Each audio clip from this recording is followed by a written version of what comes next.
వాక్యం మీద ఆధారపడతారు.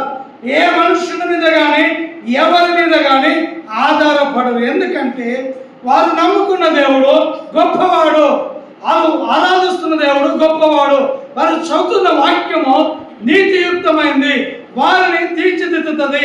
ప్రతి శ్రమ నుంచి, ఇరుకు నుంచి, ఇబ్బంది నుంచి ఆ వాక్యమే లేవనెత్తుతుంది. కనుక వాక్యానుసారమైన జీవితం జీవిస్తారు.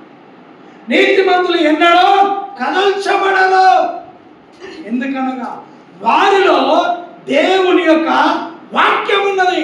కష్టాలు వస్తాయి, బాధలు వస్తాయి, ఇరుకులు వస్తాయి, ఇబ్బందులు వస్తాయి, వ్యాధులు వస్తాయి, చెప్పలేని సమస్యలు వచ్చినా వారు మాత్రం కుడి కానీ ఎడమ కానీ తొలగిపోరు. ఎందుకంటే వారు నమ్ముకున్న దేవుడు గొప్పవాడు, వారు ఆరాధిస్తున్న దేవుడు గొప్పవాడు.